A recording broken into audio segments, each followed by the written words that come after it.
Okay.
Awesome.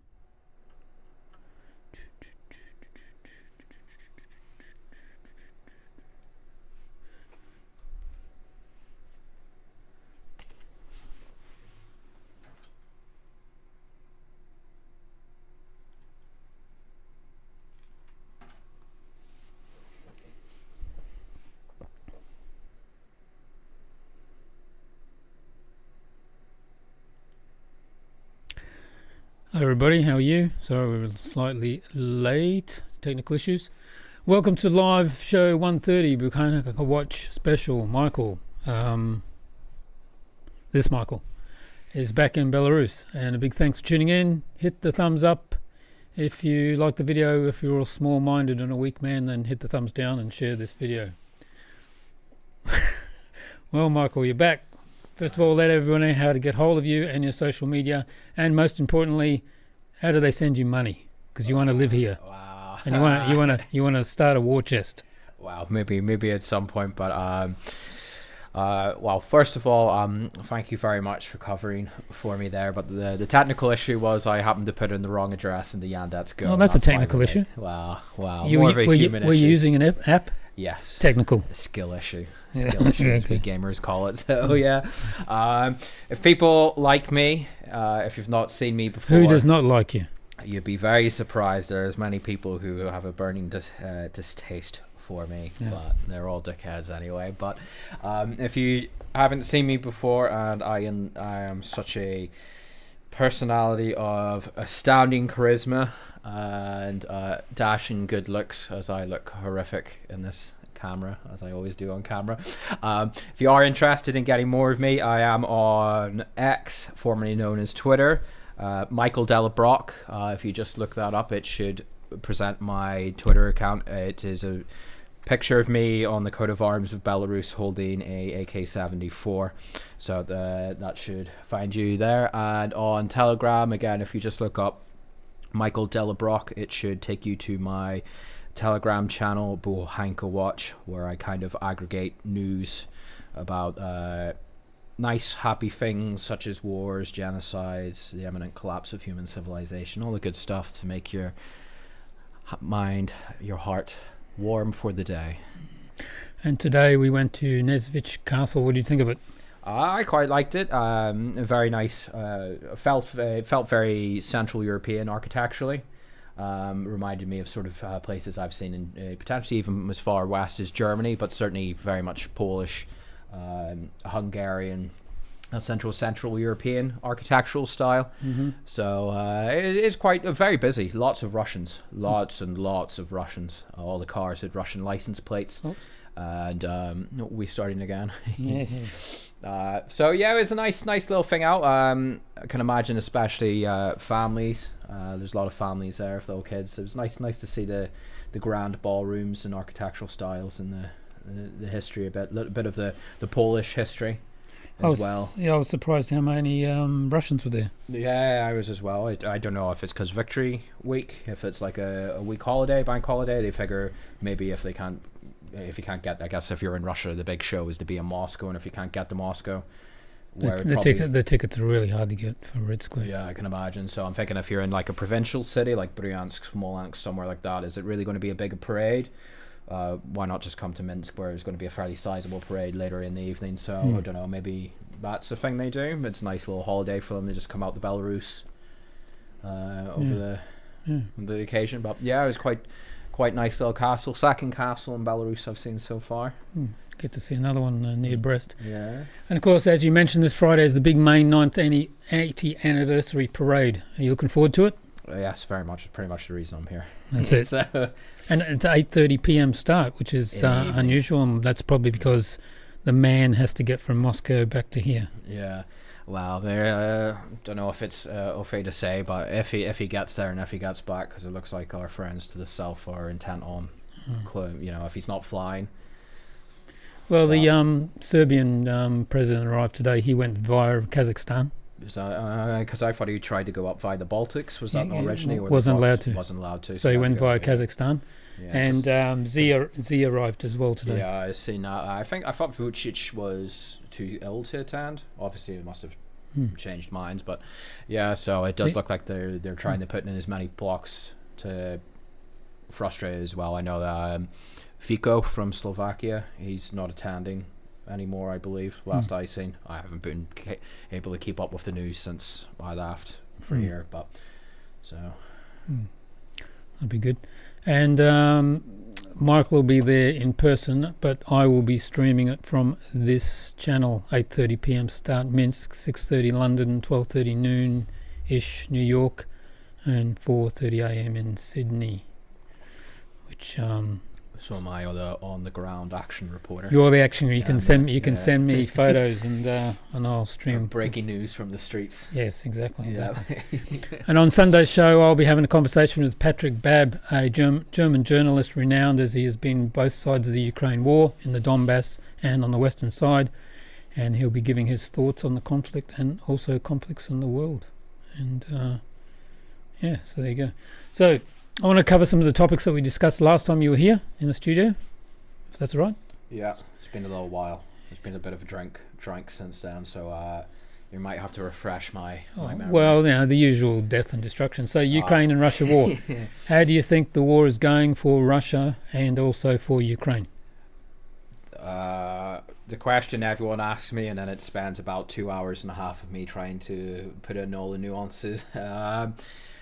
I still think the Russians have the initiative. I think that's declined a little bit since the last time I was here. It looks like the Ukrainians have been able to stabilize certain parts of the front, but the Russians, I'm looking particularly between the stretch of the front between Mirnograd and Toretsk. Again, forgive my pronunciations, I'm not a native Slav speaker. I butcher them all the time. So that area of the front looks like it's the area of focus for the Russians at the moment. The last I was able to keep abreast is that there was... Oh, and it sounds like the little miss over there is getting angsty as well. No, she's snoring. Oh, she's snoring? Oh.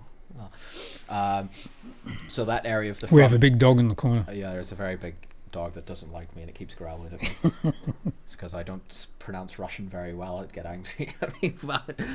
So it's a big dog. It's like a Great Dane, guys, just so you know. It's like a Rottweiler. Yeah, it's massive. Yeah, it's massive. But that area between Mirnograd and Toretsk, that looks like the area of operational focus for the Russians at the moment.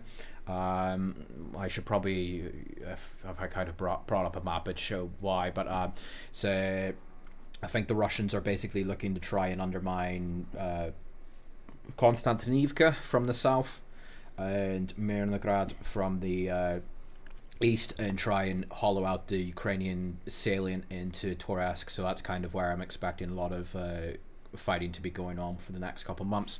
And then we've pretty much since the Ukrainian operation in Kursk collapsed, we are all kind of expecting the Russians to begin a substantial, general wisdom is that the Russians will begin some kind of substantial military operations into Sumy Oblast, which of course is across the state border in Ukraine. The Russians have been probing and slowly taking a bit of ground there. We're expecting a sizable push there, mostly to try and dissuade these Ukrainian drone attacks, which are, I believe, the big ones still ongoing at the moment.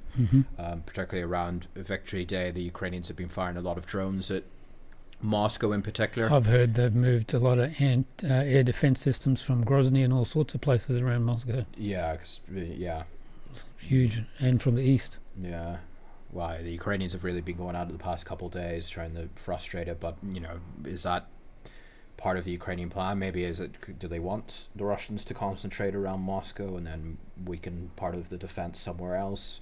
But essentially, I don't think we're going to have a political solution as much as Trump says. It looks like that's not going to be overly viable for the medium term at least. So I think the Russians are basically looking to try and I don't think they're going to take Slavyansk and Kramatorsk this year, but certainly build up potentially in 2026 to push on for the twin cities there. That's kind of where I'm thinking this is going, and also to try and keep the ongoing push that the Russians have been doing for pretty much a year now along the Zaporizhia front line, slowly undermining and pushing out the Ukrainian front line further to the north, about 20-30 miles from where it was generally established since 2022. So that's kind of where I'm expecting things are at the moment and where they might go. Isn't there information that there's a big build-up on the Russian side? In what sense? Troops, armor, blah, blah. Yeah, sort of push. This is in Sumy, because you've got all these troops who were fighting in Kursk. Obviously, the fighting around Kursk has largely died down, and there's no indication that I've seen that those Russian troops have been brought down to ongoing operations in Ukraine, or what was formerly Ukraine. They all still seem to be in place, and there's evidence that there's new troops moving into the area. So this is why we're all expecting that the Russians are going to begin new offensive operations into Sumy Oblast. So, which is potentially quite significant, because the operation into northern Kharkov around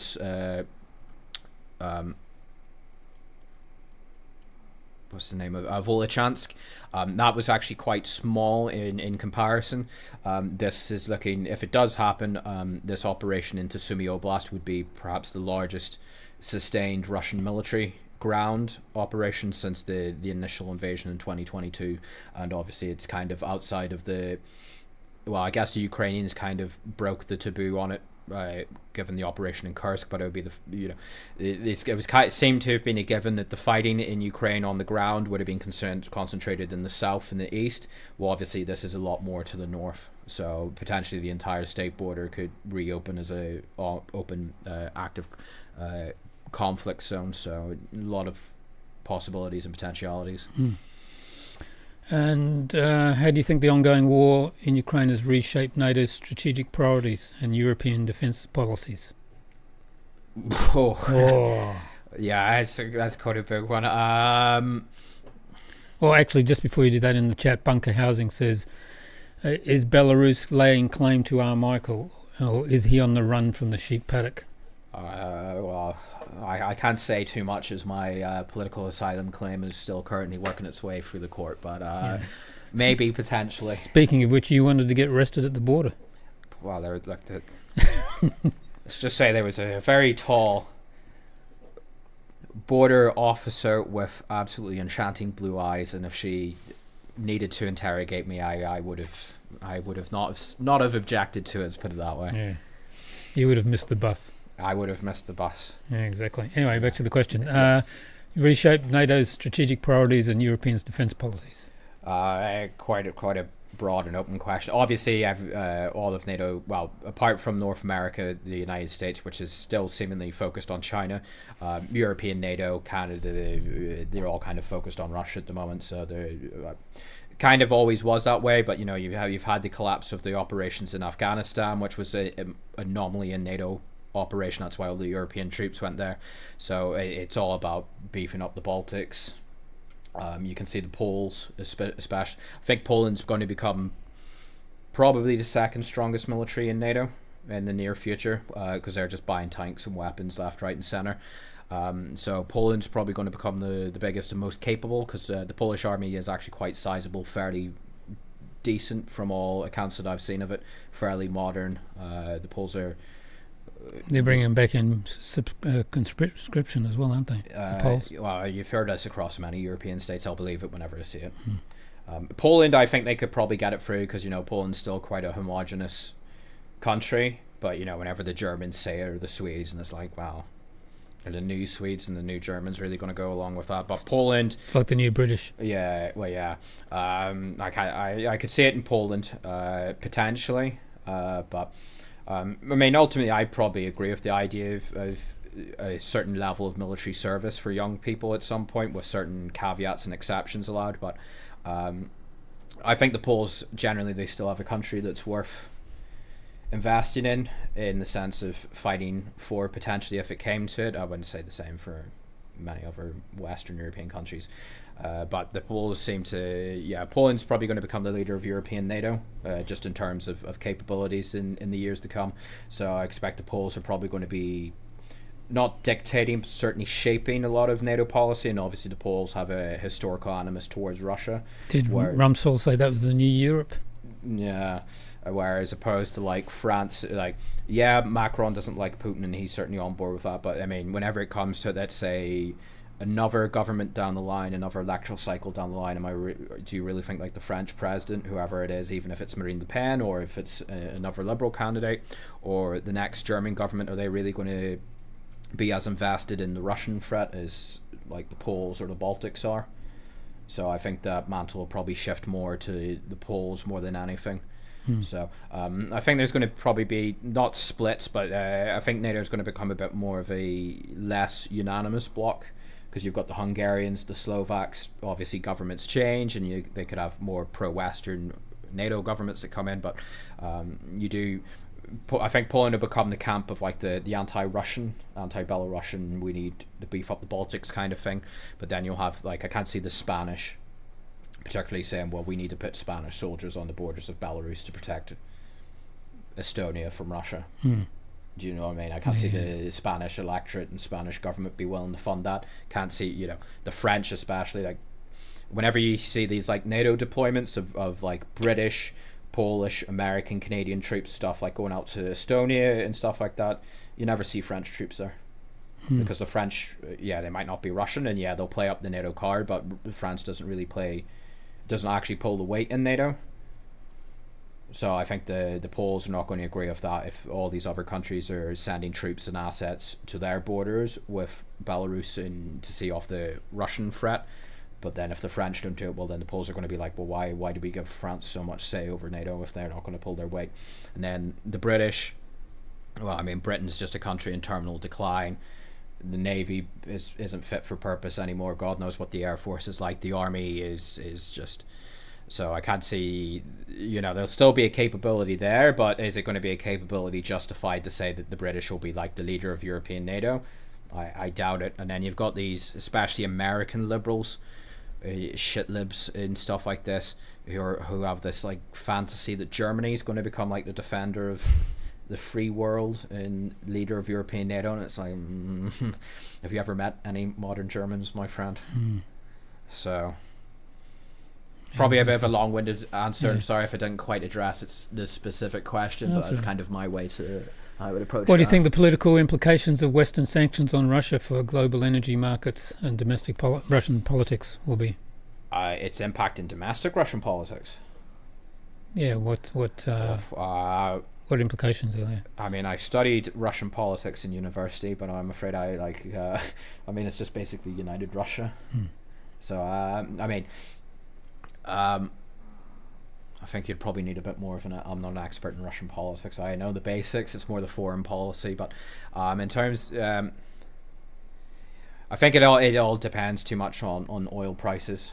I think Russia, unfortunately, because of sanctions and events in Ukraine, has probably become a bit more dependent on oil and hydrocarbons. So this idea that the Trump administration is toying around with it, basically recreating what the Reagan administration did in the 1980s by flooding the oil market. Trump has a far better relationship with the Saudis than Biden did. Is that going to be enough to get the Saudis on board? The Saudis are running down the clock until the Saudis know oil is a problem. Is it soon it will run out and that'll be their economy gone? Or do they really want to spend a few years undercutting their own economy while they're trying to diversify to go along with this American plan? It's so many... I'm not too sure quite how to, like I say, I wouldn't know how it would do electorally in Russia, but I mean, electoral politics is dominated by United Russia, so. When do you think it'll end? And where will Russia stop? Aristowich said they should do a peace treaty now and just lose 4, because if they don't, they're going to... Aristovich? Oh, yeah. Or if they don't do it now, they're going to lose 6 to 8 oblasts. What do you think? See, Aristovich has kind of become like the Ukrainian version of Strelkov, in that he gives what I would view as he often says very logical things but then he also says some pretty off the wall things, and I would say that's it. I do think Ukraine, if the war doesn't end, I do think pretty much the Russians will just keep chipping away at East Bank Ukraine, but I don't think the Russians will take all of East Bank Ukraine. I don't think that's on the card. I think you don't think they'll get to the Dnieper? Well, they're already at it to a degree, but I mean, what do you quantify that? I would say if the Russians eventually took Kharkov Oblast, Zaporizhia, the rest of Donetsk, I'd say that's probably where they themselves would say, this is for the price we've paid, we'll take this. Because if they push into, say, try and take Poltava, in Petropavlovsk, and Chernigov and Sumy, there isn't as much minerals resources around there. The populations are probably universally hostile towards them at this stage. Everyone who was pro-Russian or would have been ethnically Russian has probably long since left. So I would say beyond those 3 oblasts, Kharkov for more legacy and historical reasons, but beyond that, I would just say it would be diminishing returns for Russia at that stage. So I would say Zaporizhia. I don't think they, not anytime soon, if they could try and re-establish a foothold on West Bank Ukraine, say if they were able to regain the territories in Kherson they lost to the Ukrainian counteroffensive in 2022, maybe that sliver of Zaporizhia Oblast that's on West Bank Ukraine, maybe that's the furthest they would go. But like I say, beyond that, like I don't think Odessa's on the cards. I think that's far beyond it. But you know, this is all hypothetical, and to get to these stages, I think that would take more years of pretty grueling and painful fighting. Can the US be trusted in any negotiations? Because it depends what the negotiations are on. Because they've started supplying more weapons and that again. More money. Yeah, I think that was always on the card. See, I've always known that Trump would have been like, you know, he'll be friendly with someone 1 minute, and then whenever the negotiations. Apparently, his pastor went to Ukraine and they showed him all around, and then he came back and said something to Trump, and then Trump's changed his mind. And that's what's happened. Yeah, wow, it kind of sounds like what happened with the airstrikes in Syria whenever Buhanka came in with the pictures in his first term. But as Colonel McGregor says, Trump always makes his decisions on the last persons he's talked to. Yeah. But also, I do think there's probably just an element of frustration, because I think he has a lot of leverage on Zelensky, and he pulled the Ukrainians fully into line, but he doesn't have so much leverage on Moscow and Putin. I'm sure there's a good relationship between Trump and Putin, but ultimately, you know, is Putin going to throw away military objectives for Trump's ego? And then once you bruise Trump's ego, but I think generally as a rule, I would say in foreign policy, it depends on what the negotiation is on. If it benefits the United States as well, then I think you could, to a degree, say the United States would be a reliable partner. But if there isn't an explicit benefit for the United States in it, then I would say probably not so much. Okay, two countries you love, India and Pakistan. Oh yes, my favourite countries. Yes. In the world, yeah. With the escalating violence, do you see a full-blown war coming between these two? Not a full-blown war, no. I think probably, again, I've only seen bits and pieces of it because I'm enjoying Belarus and not focusing on India and Pakistan as much as I can. I live in Britain, so I have to deal with them more than I would need to in an otherwise perfect universe. But I think it'll probably just be a repeat of the previous Kargil wars and stuff like that. There'll be a significant level of fighting around Kashmir. Probably the Indians, or compared to the Pakistanis, is just an overwhelming military force at this stage. So if it was a full-out war, the Pakistanis only really have the nuclear weapons to rely on. Without say if you remove that from the table, then the Indian military is just of a size it's fairly modern as well. It would just roll over the Pakistanis in a pretty brutal campaign. And you've got the Taliban as well, who are surprisingly pro-Indian whenever it comes to Pakistan, which, if you know the history of the Taliban, is absolutely hilarious. And I say the Pakistanis get what they deserve. They built up that beast, so they're welcome to be stabbed in the back by them. So but I expect there'll be airstrikes potentially along different parts of the border. Who knows? There might be another skirmish between naval assets out in the Indian Sea, like there was in previous conflicts. But I'd expect, because you've got international players won't tolerate it. You've got the Chinese very heavily invested in the Pakistanis. You've got the Russians very heavily invested in the Indians. You've got the Americans who have fingers in both pies, so they'll pry each other apart. I expect, the fighting's gone on a bit longer than I would have expected, but I would have thought that the initial Indian strikes were more performative, to just say, look, we've bombed Pakistan, it's up to the Pakistanis to retaliate, otherwise, like, our honour's been assuaged. But it looks like the Pakistanis are going at it. So it'll probably boil down to where, like, a part of the Kashmir, there'll be an unwritten agreement where it'll be like, look, this is where we'll do the fighting, we'll fight it out here, whoever wins, they'll take a token victory away from it, but we'll keep the fighting localized and then call it a day. So, like, you know, they do this every couple decades, like the Kargil war in 2000 was it? Something like that. And then you've had several wars in the 60s, the 50s, the 70s. So no nukes? Unfortunately not. Okay. I do expect the new Belarusians will unfortunately arrive. Yes, well, they'll be in one area. Yeah. as you mentioned, these guys, what role do you, the external powers, China, US, will play in influencing them?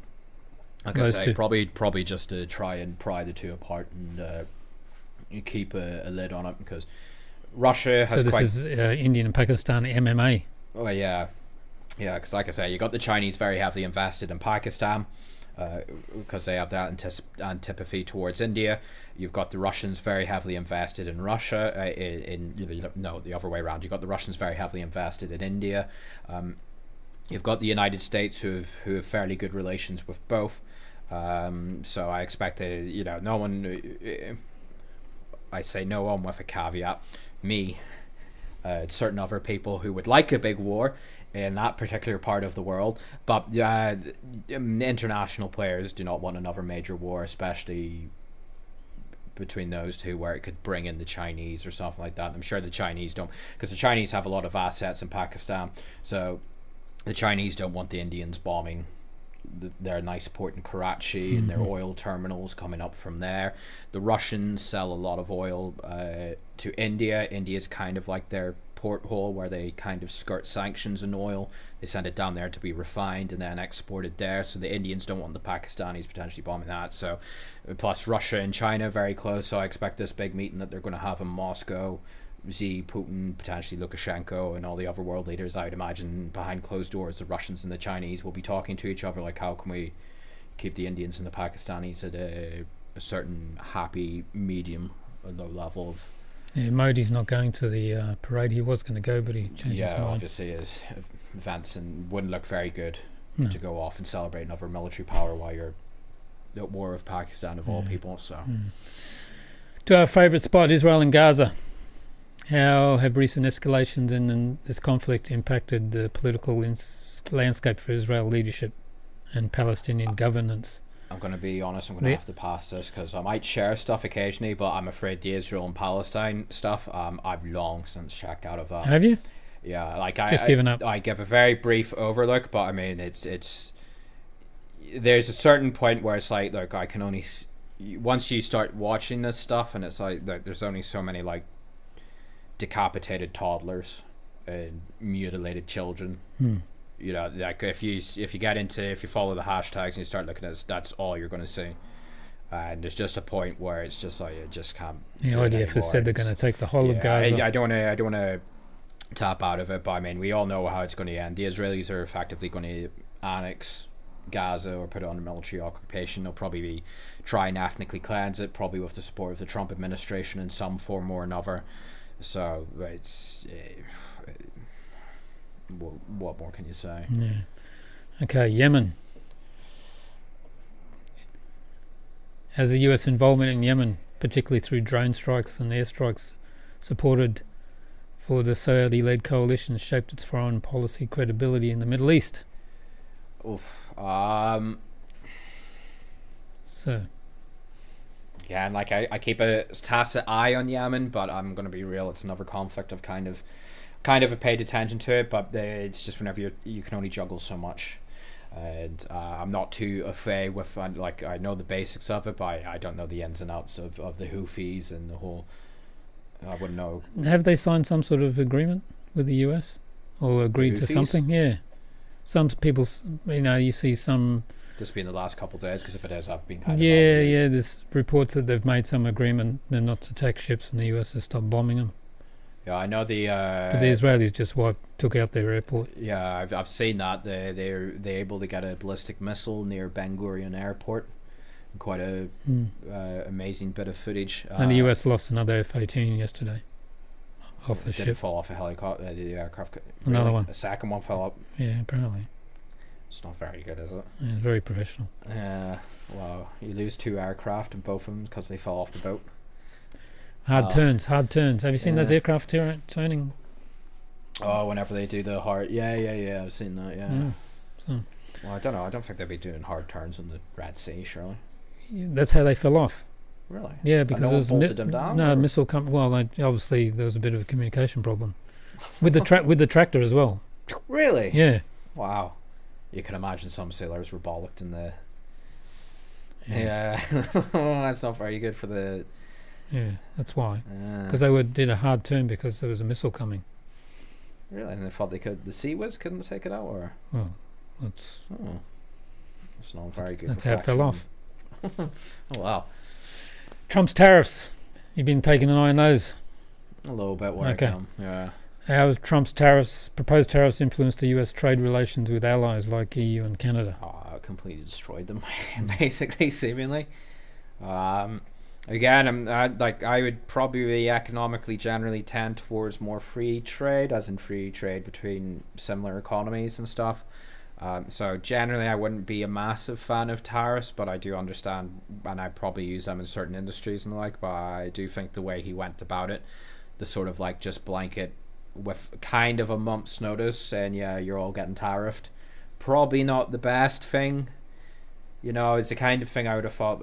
I don't know if he feels like he needs to do it in a rush or something, but it's the kind of thing I thought like you'd go to a country and say, like, this is our tariff policy we're thinking of bringing in, like, let's have discussions about it beforehand, instead of just like, yep, I'm gonna take a hammer to the global economy all at once and tariff a penguin inhabited island. Yeah, exactly. He's done that as well. But yeah, bizarrely Russia and Belarus aren't on tariffs.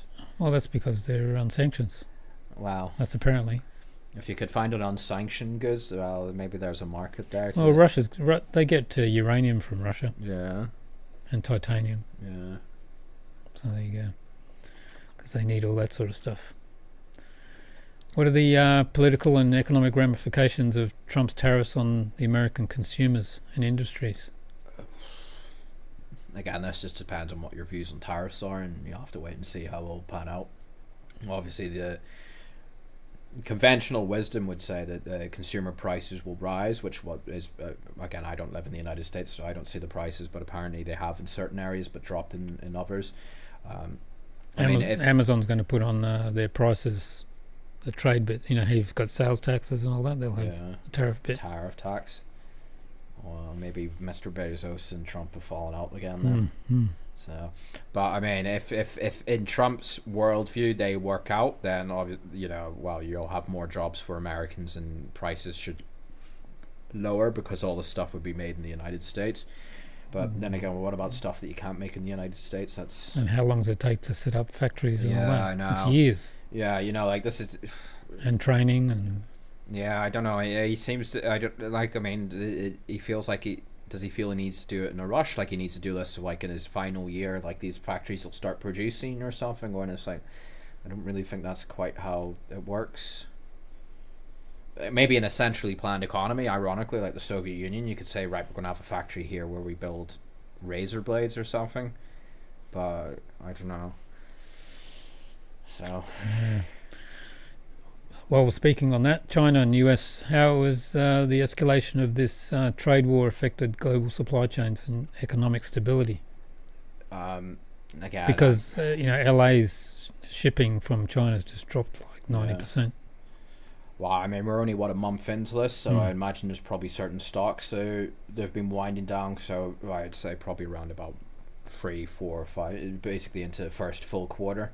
Out of this, maybe that's whenever we'll start seeing supply problems personally. But then again, I'm a single man who lives on his own and plays video games and comes out to wacky European countries for a living.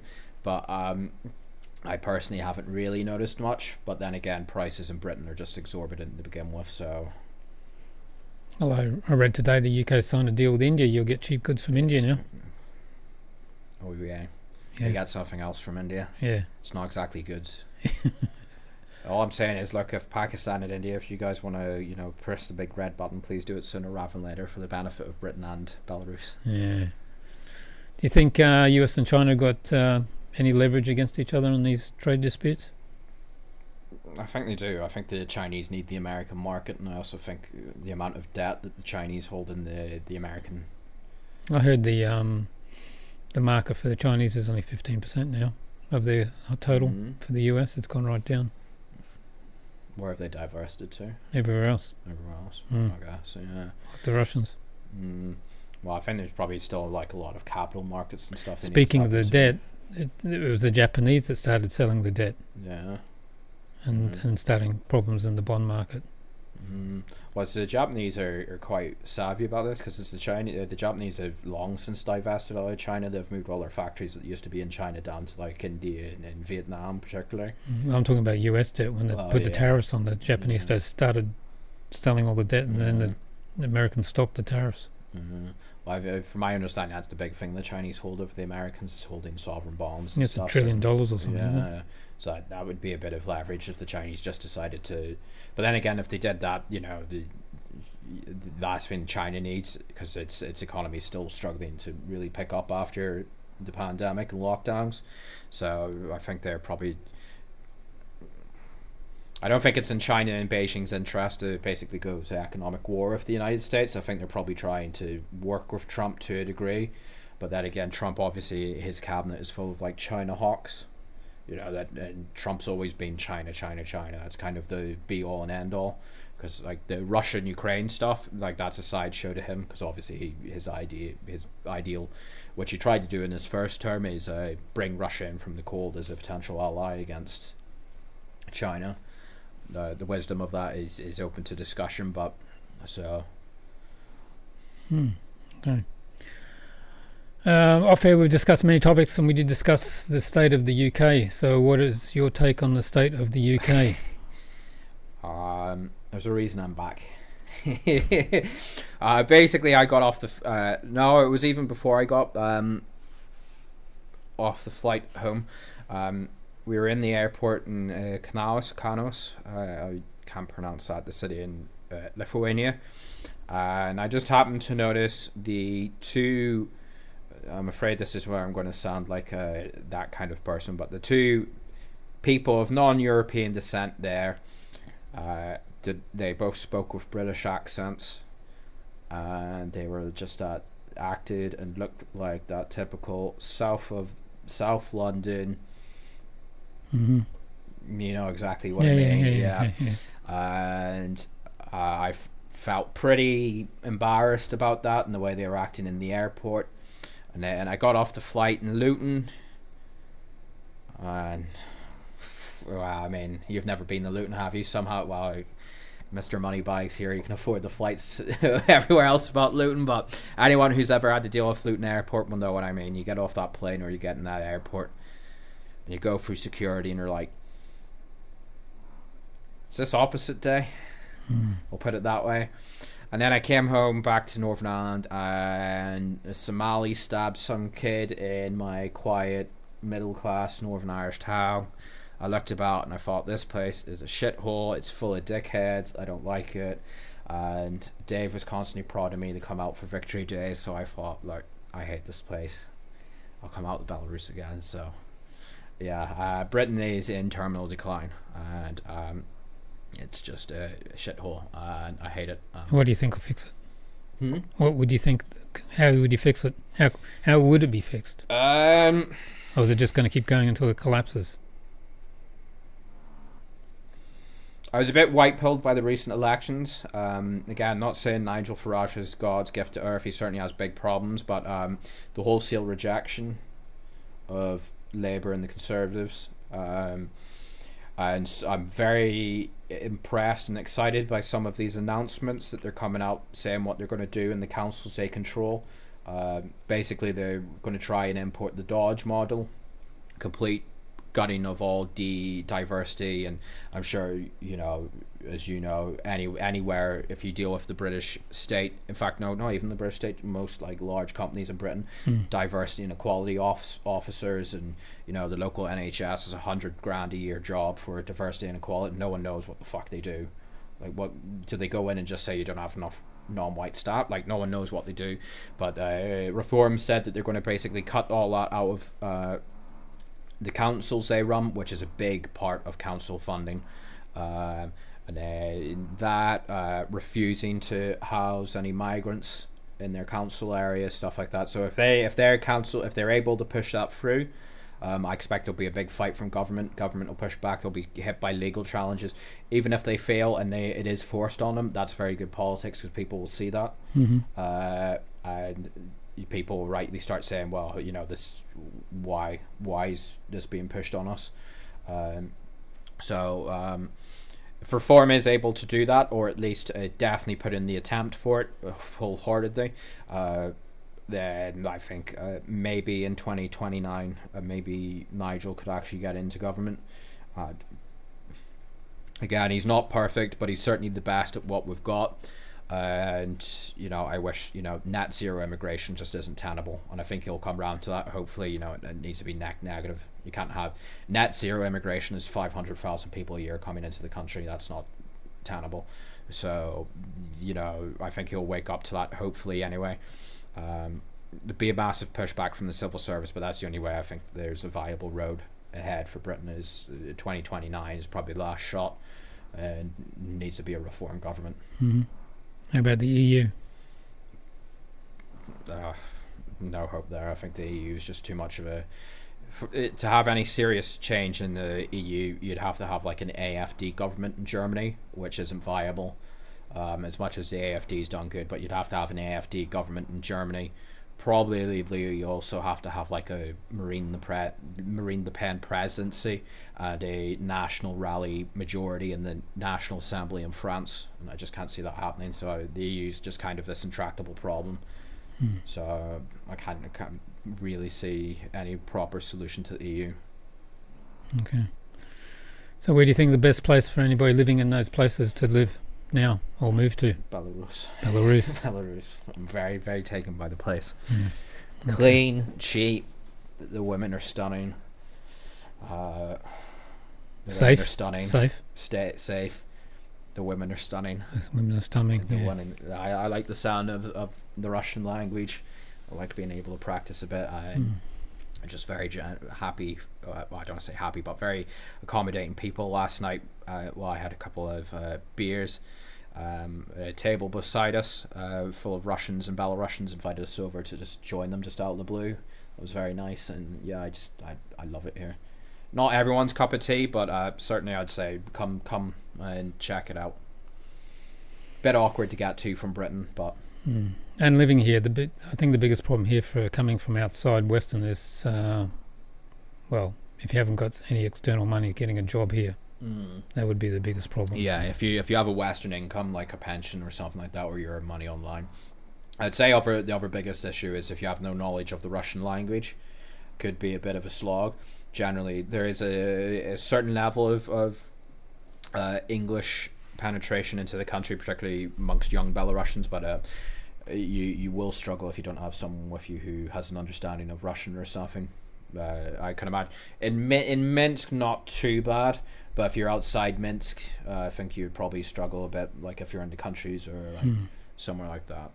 Which you're going to see more of this trip. Yeah. So where do you think you're going to go this trip, besides Minsk? Well, I think you're suggesting we might go to Brest. Go to Brest one day, down to see the Brest Fortress. That's the first place the first Germans, battle of the Great Patriotic War, the Germans in Operation Barbarossa. And if it's possible, I'd like to see the nature reserve.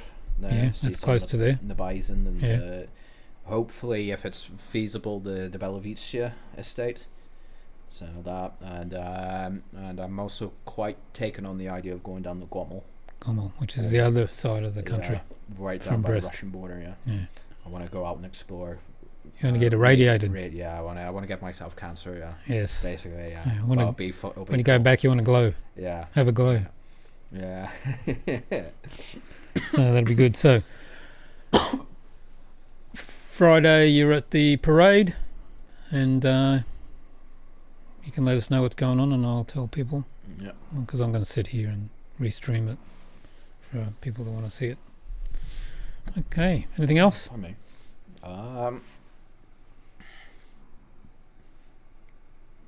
How's your day been, Dave? How are you keeping? I'm good.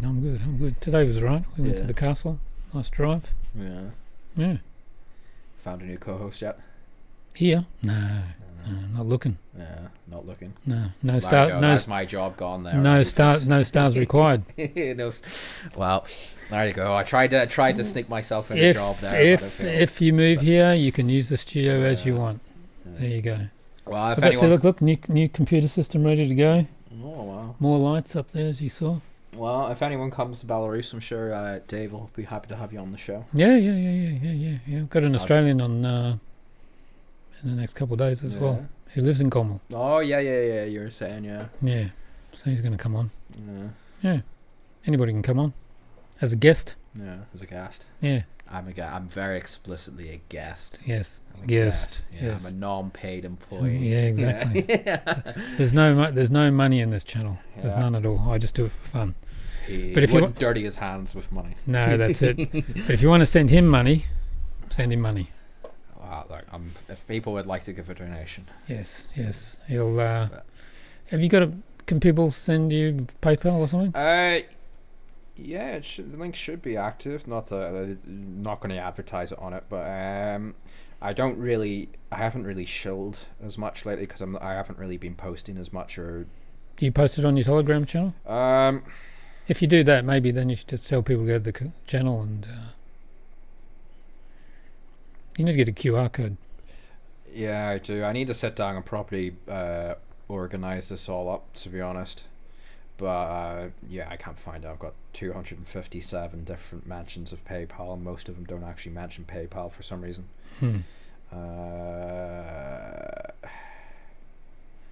See, like this. But if you move here, you can use the studio. We've got another guy who's been using the studio recording his shows, and he's just about to get some girls in here to do a show. Oh, am I going to be here for the girls? Who? Me? Me? Oh, you can be here. Oh no, you won't be here though. I don't think. You'll be gone. But if you move here, I've just been pushed out of a job, and I've just been pushed out of meeting girls. Yeah. And yeah, so a couple of people have been using it to record shows. They've been sitting here talking Russian. It's quite a little impressive little studio. I have to give you that. Yeah. So. Yeah, we just should let's have a look. Oops. There you are. Hang on. There you are. Yeah. And then I think this one. Oh, that one. There you go. There's the other one. If you are wondering, the Great Dane is underneath that table, so yes. out of view, yeah. Yes, the security. Yeah, the security. Yeah. Well, she was when I picked you up at the border. She was guarding me against you. Yeah, guarding me. Yeah. Every time you looked at her. Yeah. Does not like me. Yeah. Well, she's smiling at you. That's the main thing. Yeah. Roa said brutal, whatever that's for. There you go. Yeah. Okay. Well, thanks for coming in. Yeah, no problem. Happy to anytime. Yeah, I'll post some photos and some videos as well on Telegram of our travels. When are you leaving? 14th, 15th. 14th. Can't remember which one. Just in case anyone wants to meet me at the Belarus. Oh, here she is. Come here. Come on. She's coming to bite me. Come here. Yeah, no, closer. No, yeah, turn around. Okay, come here. Oh. There you go. There's the Great Dane. Hello. Yeah, she loves me. Yeah. Smells better than me as well, it seems. She goes to the spa every couple of weeks. There you go. Yeah, the dog lives better than me. Eats better than me. Yeah, eats ribeye. Yeah. Okay, anyway, thanks for that. And everybody, we'll be streaming on Friday the parade, and then on Sunday I'll be here with the German journalist, Patrick Babb. Have you seen him? I've heard of him. I'm afraid I haven't seen his content. Yeah. But I've definitely heard of him, yeah. Yeah, he's been on a few places. And I've got Alex from Duran in a week and a half as well. Okay. Finally. So there you go. Okay, everybody, thanks for tuning in. We're out of here. Send him money. Oh. Lots of money. He needs to move here. Hello. Okay. Bye-bye.